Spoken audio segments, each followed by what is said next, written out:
जय हिंद दोस्तों, बहुत बहुत स्वागत है हमारी इस इन्फॉर्मेटिव वीडियो के अंदर। आपको पता होगा आईटीआर का सेशन चल रहा है दोस्तों।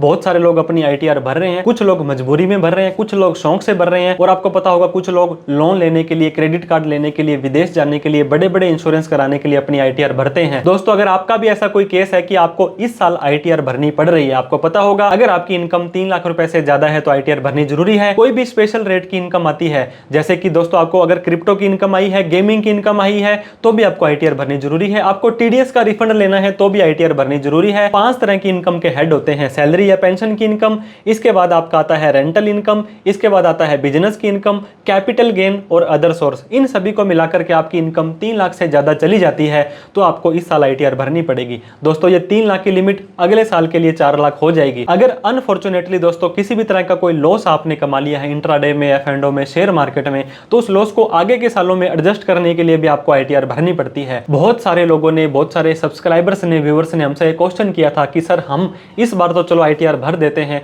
क्या हमें अगली बार भी भरनी पड़ेगी, क्या हमें हर साल ही भरनी पड़ेगी? तो आपका ये डाउट, क्वेरी, क्वेश्चन हम क्लियर करना चाहेंगे। दोस्तों मैंने आपको बताया आईटीआर भरनी कब जरूरी है। बहुत तरह की ऐसी स्पेसिफिक कंडीशंस होती है जिसके ऊपर ऑलरेडी हमने डिटेल में वीडियो बना रखी है। अगर आपकी इनकम 3 लाख से ज्यादा है, अगर आप अगले साल आईटीआर भरेंगे तो अगले साल आपकी 4 लाख से इनकम अगर ज्यादा हो रही है, इसके अलावा 1 लाख से ज्यादा बिजली का बिल, 2 लाख से ज्यादा इलेक्ट्रिसिटी का बिल, अगर आप माल बेचते हैं तो 60 लाख तक की बिक्री, सर्विस प्रोवाइडर हैं अगर आप तो आपकी 10 लाख से ज्यादा की सर्विस, 25,000 से ज्यादा का टीडीएस कटा है, इस तरह के कोई ऐसे केस होते हैं। आपने करंट अकाउंट में 1 करोड़ से ज्यादा डिपॉजिट कराया, सेविंग अकाउंट में 1 करोड़ से ज्यादा, 50 लाख से ज्यादा का डिपॉजिट कराया, तब आपको आईटीआर भरनी है, अदरवाइज आपको सरकार नहीं कहती है।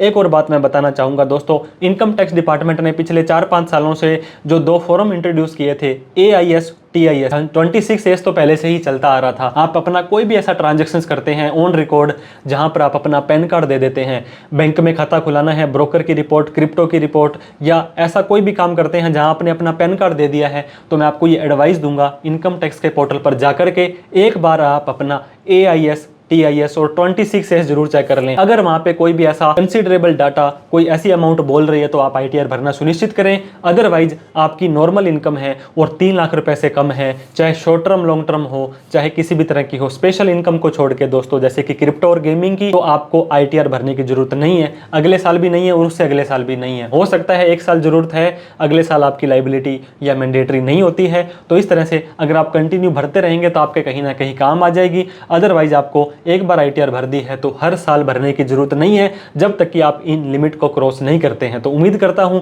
आपका ये डाउट, क्वेरी, क्वेश्चन क्लियर हो गया होगा।